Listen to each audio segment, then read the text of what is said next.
Hello students, आज हम start करने वाले हैं यूनिट 1 11th क्लास का, जिसमें का पहला चैप्टर होगा हमारा द लिविंग वर्ल्ड। ठीक, तो द लिविंग वर्ल्ड पढ़ने से पहले कुछ चीज़ें हम समझ लेते हैं। कुछ चीज़ें क्या हैं, जैसे बायो। बायो का मतलब क्या होता है? मेन वर्ड जैसे बायो तो लिख देते, बायोलॉजी लिख देते। बायोलॉजी का मतलब क्या होता है? अब देखो, बायो का मतलब क्या होता है? मेन बायो का समझे तो बायो का मतलब होता है लाइफ। बायो का मतलब क्या होता है? लाइफ। और लॉजी का मतलब क्या होता है? लॉजी यानी कि स्टडी। स्टडी यानी कि लाइफ के स्टडी को हम बायोलॉजी कहते हैं। फिर इसमें आ जाते हैं फर्दर दो टाइप्स हमारे आ जाते हैं इसमें। ठीक है, एक हमारा हो जाता है क्या इसमें, एक हो जाता है इसमें जूलॉजी। जूलॉजी, ठीक है, जूलॉजी। ठीक, एक हो जाता है इसमें बोटनी। बोटनी, ठीक है। अब इसमें क्या होता है? इसमें एनिमल्स। जू का मतलब होता है क्या? एनिमल। एनिमल, ठीक है, एनिमल। और लॉजी का मतलब होता है स्टडी, यानी कि एनिमल की स्टडी को हम क्या कहते हैं? जूलॉजी कहते हैं। बोटनी, ठीक है, बो मीन्स होता है plants.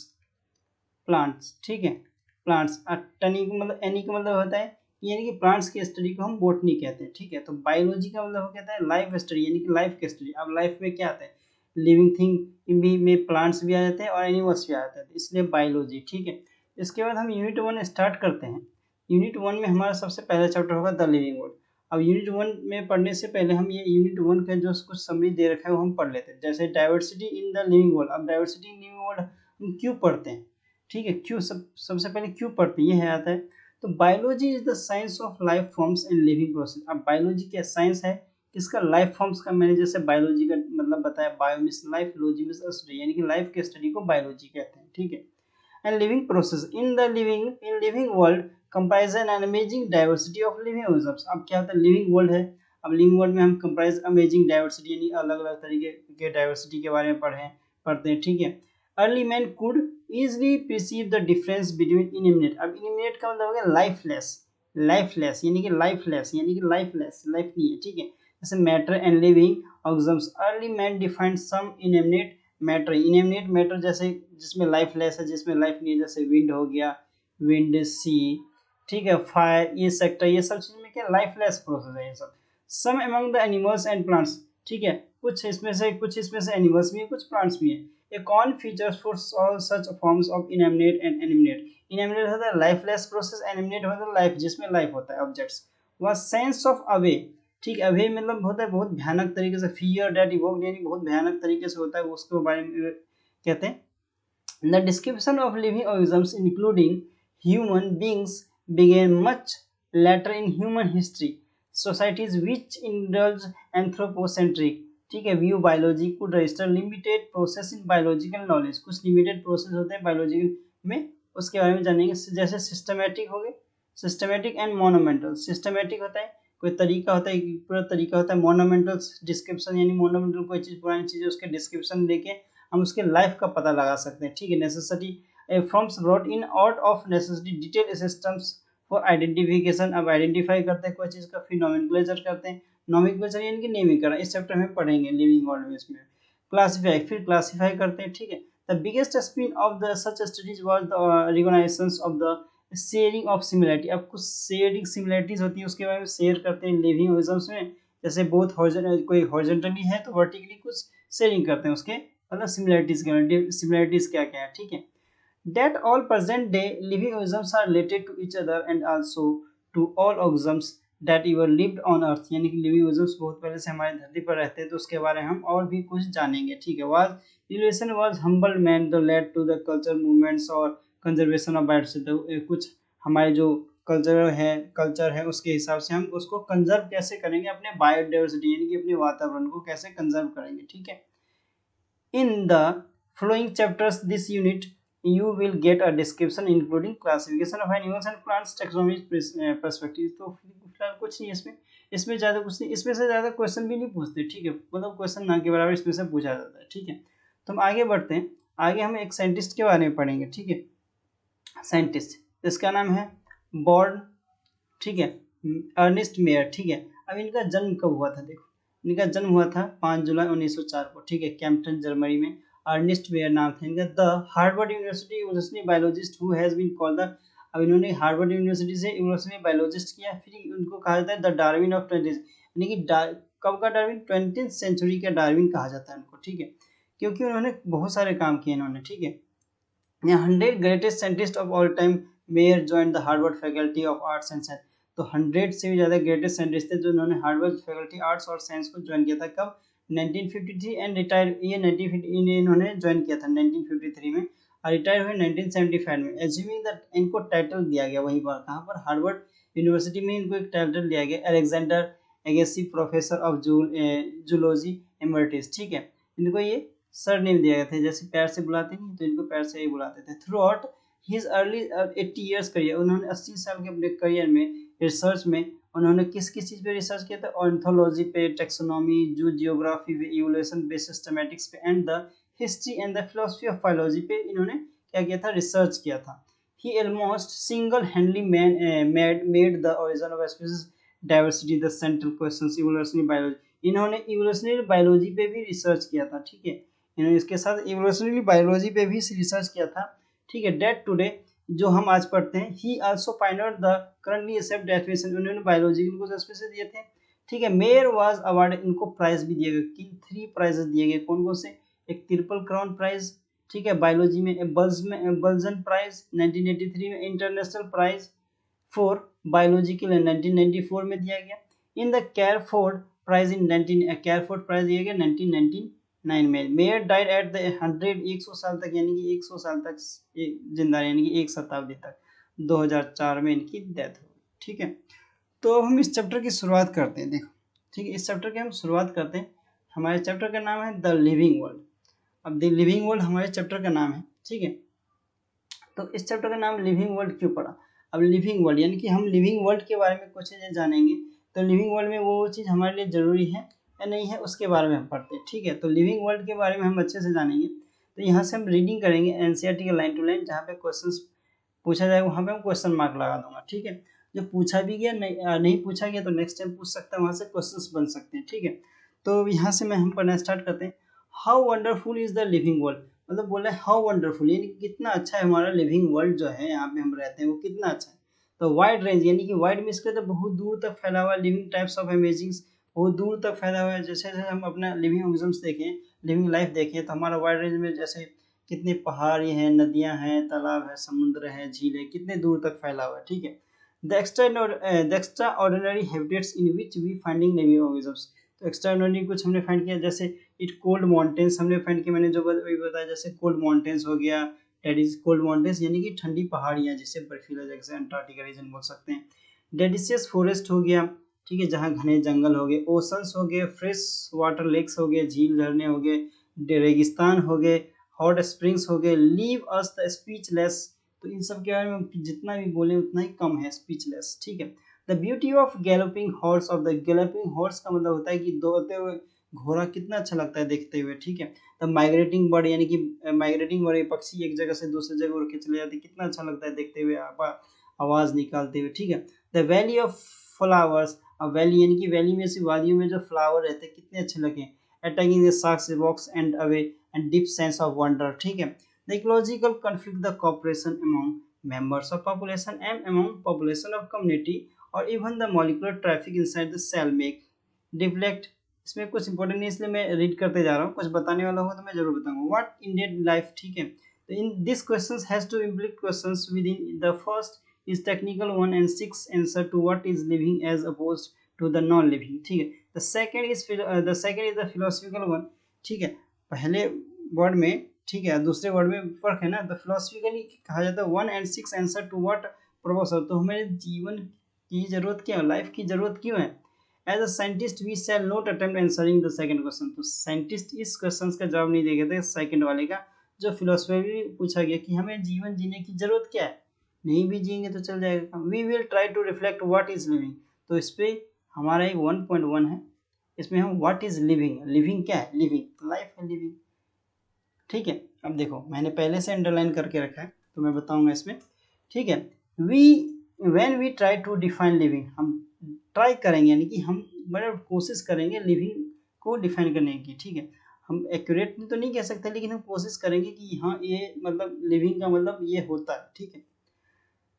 We conventionally look for distinctive characteristic exhibited by living organism, जैसे ग्रोथ, इसमें लिविंग ऑर्गेनिज्म में क्या क्या आ जाती है, कुछ चीज़ें आती है, जैसे ग्रोथ हो गया, रिप्रोडक्शन हो गया, ability of sense. Ability of sense का मतलब जैसे मैंने किसी को टच किया तो उसको फील हुआ कि इसने मुझे टच किया, तो एबिलिटी ऑफ सेंस। इन्वायरमेंट, अब इन्वायरमेंट का क्या है, जैसे हवा चली तो हवा महसूस होता है, तो इन्वायरमेंट, ये ability of sense to environment and mode of suitable response to come environment, तो हमारे दिमाग तो पहुंचती थी कि अच्छा हवा चल रही है, ठीक है।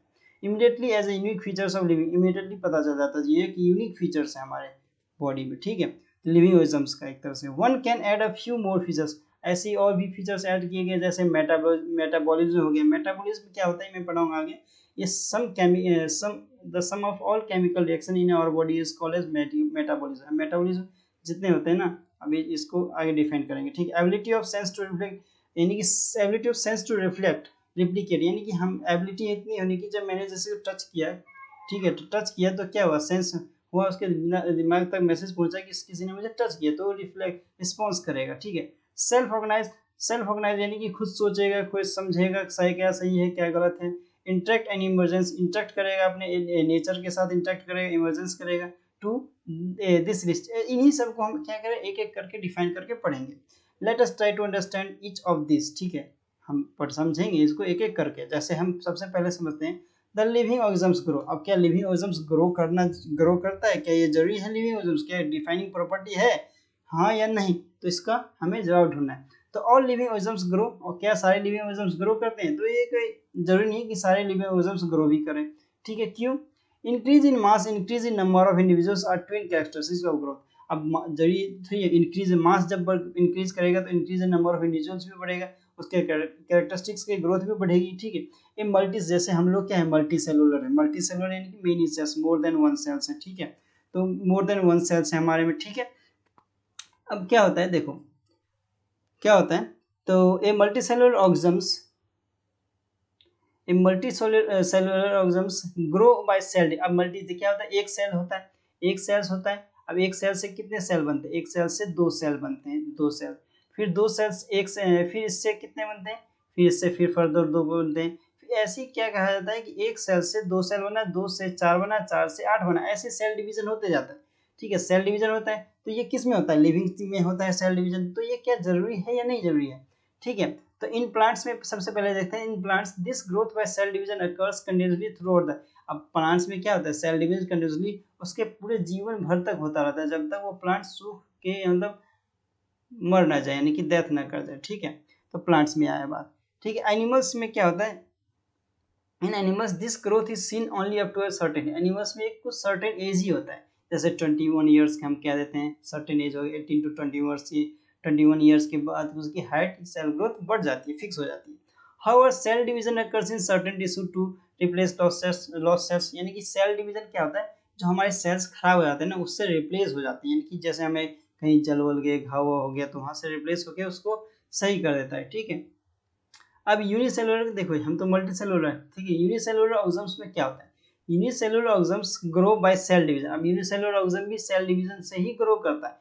One can easily observe in vitro. अब इन विट्रो का मतलब इन विट्रो, उसको हम लैब में ही करवा सकते हैं। इन विट्रो का मतलब सीधा सीधा बायोलॉजिकल रिएक्शन होता है, जो कि लैब के अंदर ही होता है, एक प्रोसेस होता है इन विट्रो।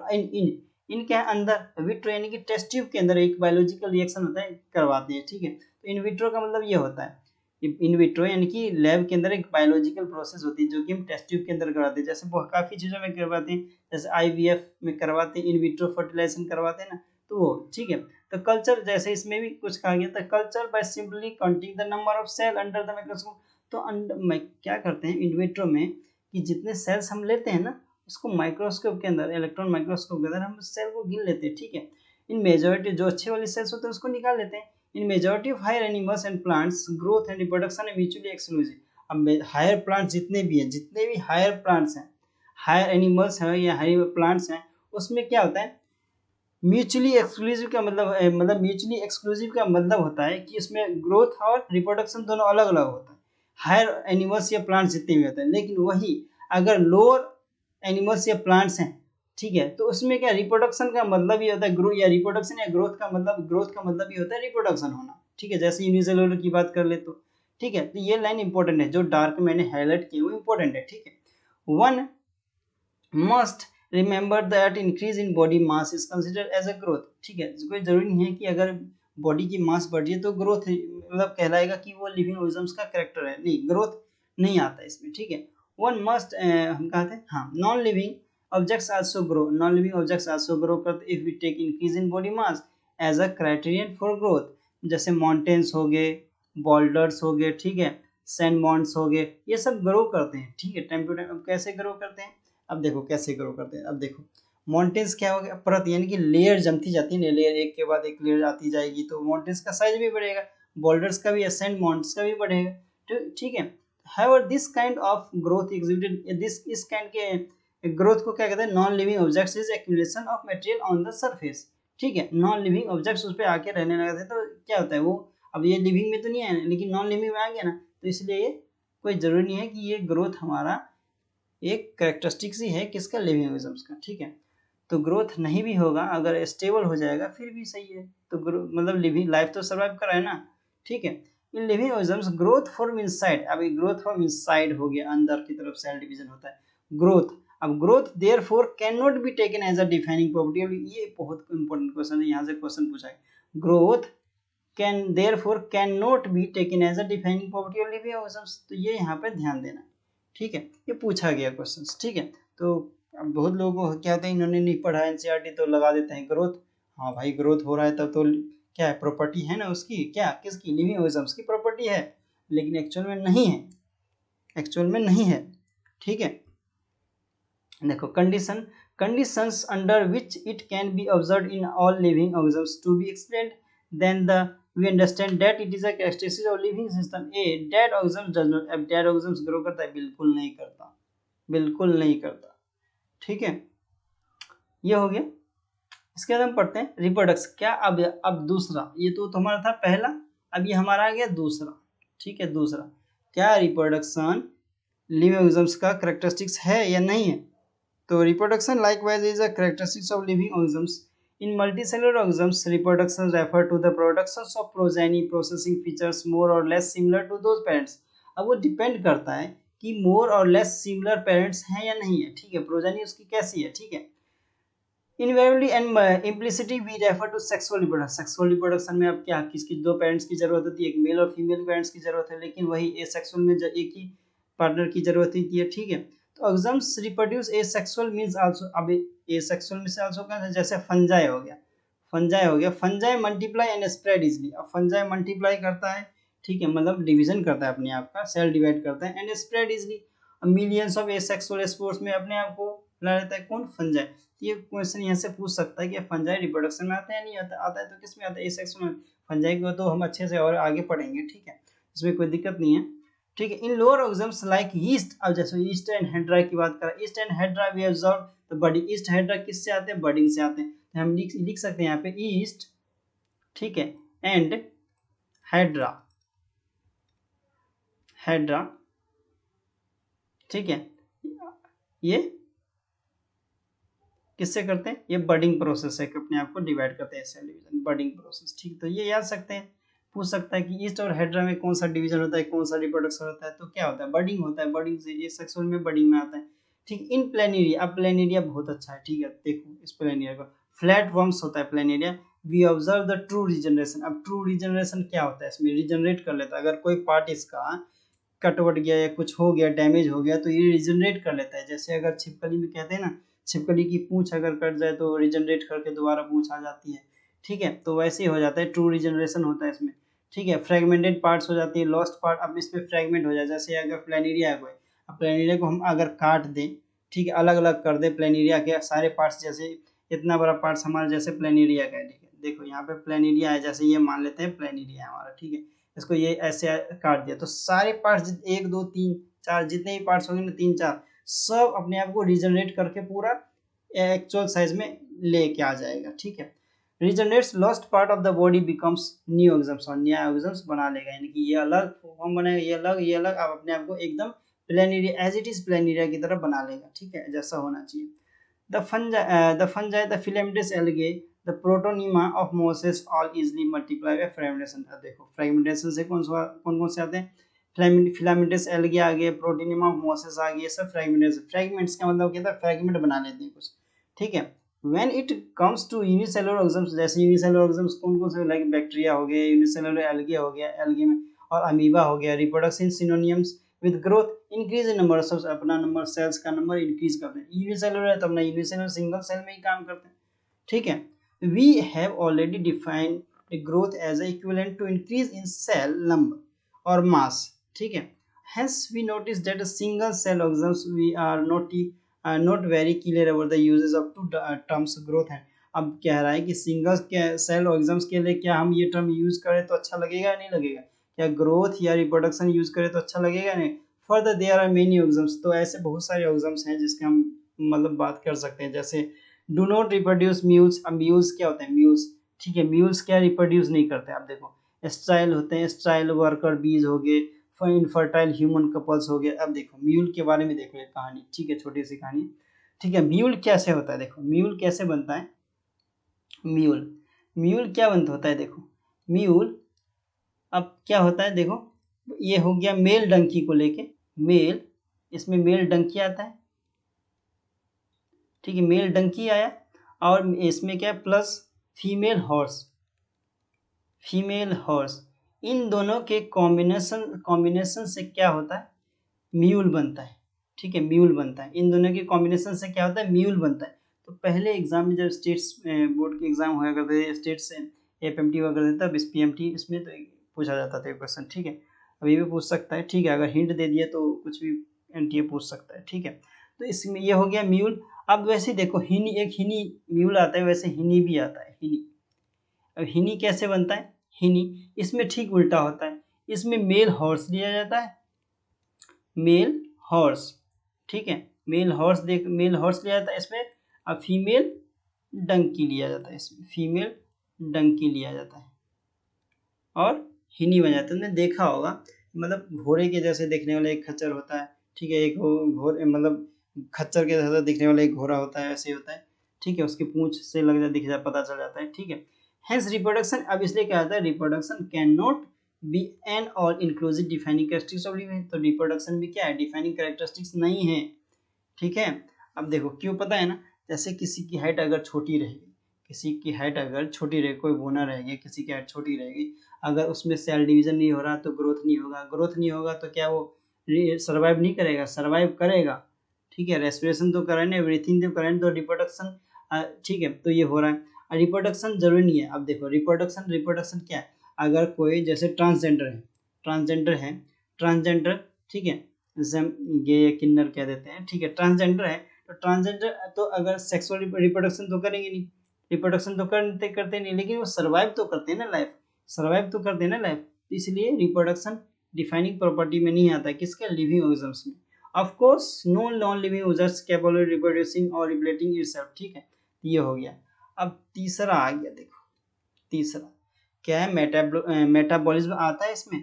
तो another characteristics of life is metabolism, ठीक है, अनदर कैरेक्टरिस्टिक्स हमारे मेटाबॉलिज्म है, ठीक है।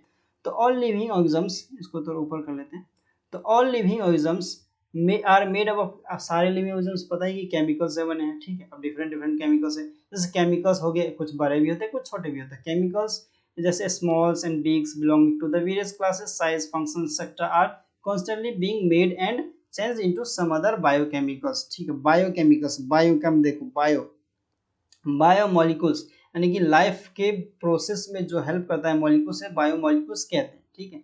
This conversion are called chemical reaction और मेटाबॉलिक रिएक्शन। ये कन्वर्जन हमें क्या कहता है, केमिकल रिएक्शन या मेटाबॉलिक रिएक्शन कहते हैं।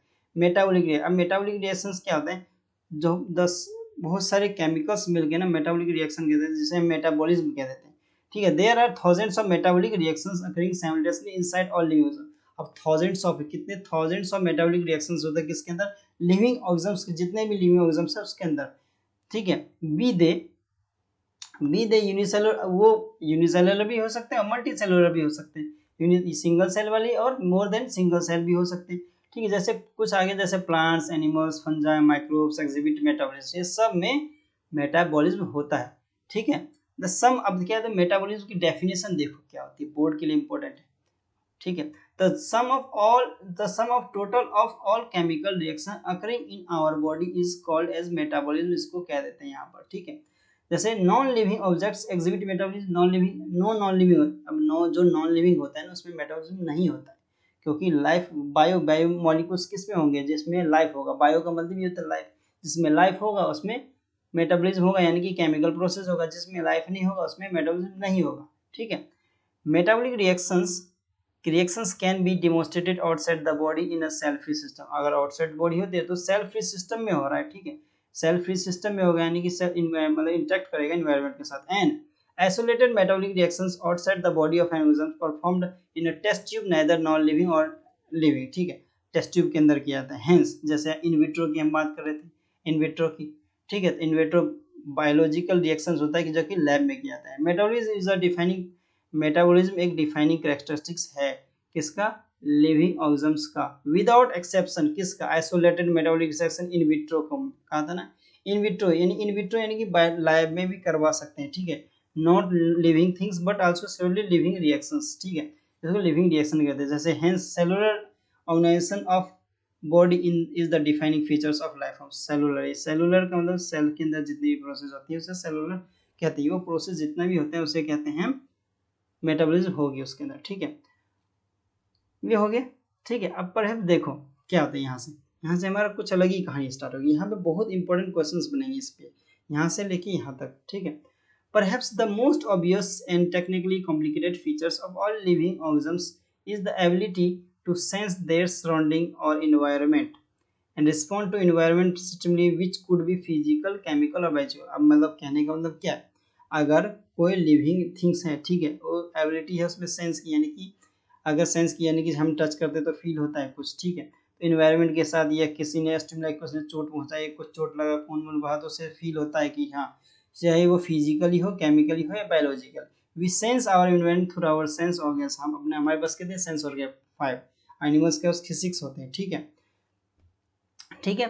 तो सेंस ऑर्गन से हम अगर कोई चीज़ को पहचान लेते हैं, हमारे अंदर सेंस है, एक होता है सबकॉन्शियस माइंड होता है, एक अनकॉन्शियस माइंड होता है, ठीक है। तो उसको मतलब सेंस होता है, तो सेंस से हम अगर कोई चीज़ को जान लेते हैं तो हमारे अंदर क्या है, हम लिविंग ऑर्गेनिजम्स है। लेकिन अगर कोई नहीं पहचानता तो लिविंग ऑर्गेनिजम्स नहीं है। तो ये क्या आता है इसमें या नहीं आता। तो प्लांट रिस्पॉन्ड टू एक्सटर्नल, अब बहुत इंपॉर्टेंट क्वेश्चन आता है, plant respond to external factor. Plant respond करता है एक्सटर्नल फैक्टर को, जैसे हो गया लाइट, वाटर, टेम्परेचर, ठीक है, अदर ऑर्गेनिजम्स, पॉल्यूटेंट्स को भी ये क्या करता है, इंटरेक्ट मतलब ये रिस्पॉन्ड करता है।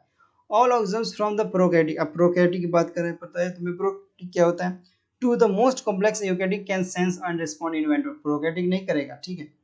Prokaryotic to most complex eukaryotic can sense and respond to environmental cues. अगर इसमें आते हैं तो ठीक है, नहीं तो कोई बात ही नहीं, ठीक है।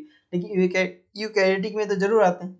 जैसे फोटो पीरियड हो गया, प्लांट की बात करें, फोटो पीरियड, फोटो का मतलब होता है लाइट, यानी कि लाइट, यानी कि सनलाइट से अगर लाइट आ रही है, प्लांट्स पे पड़ रही है, तो इफेक्ट पड़ेगा उसने सीजनल ब्रीडर्स पे, बोथ प्लांट्स एनिमल्स दोनों पे फर्क पड़ेगा, ठीक है।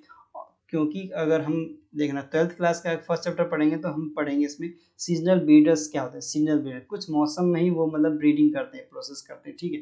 कुछ जैसे ठंडी, गर्मी, बरसात, कुछ एनिमल्स ठंडी में तो कुछ बरसात में, कुछ गर्मी में करते हैं, ठीक है। बोथ प्लांट्स एंड एनिमल्स, ठीक है, बोथ प्लांट्स एंड एनिमल्स दोनों आते हैं इसमें, ठीक है। तो ये काफ़ी ज़्यादा इफेक्ट पड़ता है इसका, ठीक है। तो ये इसमें and all organisms handle chemical entering their bodies, और कुछ केमिकल हमारे इंटर करते हैं बॉडी के अंदर। ऑल ऑर्गेनिजम्स देयरफॉर अवेयर और देयर सराउंडिंग, हमें अवेयर रहने की जरूरत है, किससे, सराउंडिंग से, ठीक है।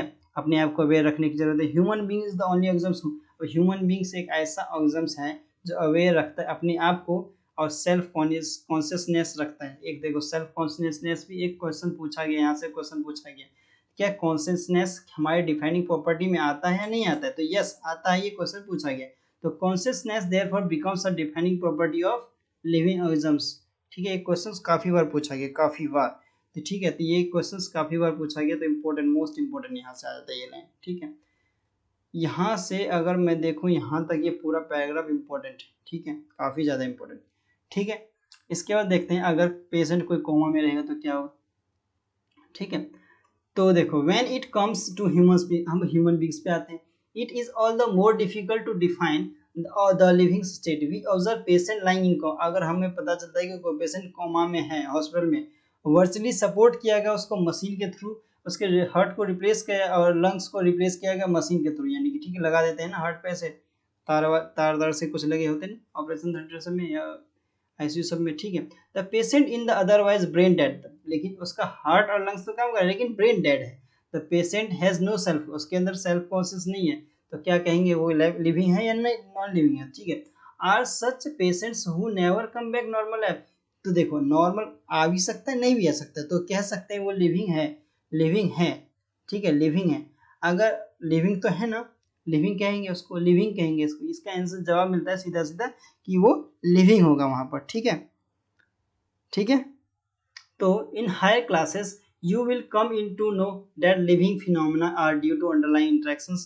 Properties of tissues are not present in the constituent cells but arise as a result of interactions among the constituent cells. Similarly, properties of cellular, यहाँ देना जो अंडर मैंने हाईलाइट किया ना उस पर ध्यान देना. Properties of cellular organelles are not present in the molecular constituents of the organelle but arise in a result of interaction among the molecular components comprising the organelle. ठीक है, कुछ खास नहीं था. यहाँ से क्वेश्चन पूछा गया ये वाला, यहाँ ठीक ये, ठीक है मैं बताऊंगा एक काफी इंपॉर्टेंट पॉइंट बताऊंगा, ठीक है। The interactions result in emergent properties of higher level organisms, this phenomena is true hierarchy organizational complexity at the level, therefore we can say that the living organisms are living organism तो self replicating होता है, evolving self regulating भी होता है, ठीक है, interactive होता है, capable रिस्पॉन्डिंग टू स्टिमुलस, यानी कि कुछ हरकत तो दिखाएगा, कुछ हम उसको कुछ करेंगे तो जैसे मार दिया, टच कर दिया, कुछ कर दिया, स्विच वो दिया तो कुछ तो रिस्पॉन्स करेगा ना। Biology is the story of life of earth, biology क्या story of life of earth, ठीक है। यहाँ इस पैराग्राफ से भी काफी क्वेश्चंस पूछे जाते हैं, ठीक है। Biology is the story of life of अर्थ है, ठीक है। Biology is the story of evolution of living organisms, ठीक है। कितने पॉइंट बनेंगे देखो, बोर्ड के लिए इंपॉर्टेंट है और नीट के लिए भी इंपॉर्टेंट है। All living organisms present past future, क्या था सबको पता है, प्रेजेंट पास्ट फ्यूचर सबको पता चल जाता है, पता मतलब पता रहता है, मतलब ऐसे नहीं कि भविष्य देख रहा था, ऐसे कुछ नहीं। फ्यूचर यानी कि प्रेजेंट पास्ट फ्यूचर के बारे में अपना तो पता है, यानी कि हम बोलते हैं ना आज हम जितना अच्छा करेंगे कल में उसका प्रोडक्ट उतना ही अच्छा मिलेगा, तो इसलिए present past future are link to another, एक दूसरे से जुड़ा होता है, इसलिए कहते हैं sharing of common genetic material but varying degree. अब जेनेटिक मटेरियल शेयरिंग करते हैं, जनरेशन टू जनरेशन शेयरिंग होता है, ठीक है। तो होता है ना, यानी कि हेरिडिटी रिवोल्यूशन की बात कर रहे हैं, हेरिडिटी इन्फॉर्मेशन पास होता है ना, मदर फादर से जो कैरेक्टरिस्टिक्स या जो कुछ कलर हो गया, फेस कलर, आई कलर, कुछ भी बीमारी हो गई कुछ, तो उसके बेबी में भी आ जाता है, ठीक है, ऑफस्प्रिंग में भी आ जाता है, ठीक है। तो यहाँ पे अगर पूछा गया जैसे मल्टीपल चॉइस अगर क्वेश्चन आए में, अगर तुम्हारे पास अगर चार ऑप्शन दिया रहेगा, क्या चार ऑप्शन में अगर तुमको दिया रहेगा, क्या देखो हाँ, चार ऑप्शन में अगर तुम्हारे पास दिया रहेगा ग्रोथ, ठीक है, ग्रोथ, ठीक है, रिप्रोडक्शन दिया, रिप्रोडक्शन, और क्या दिया रहेगा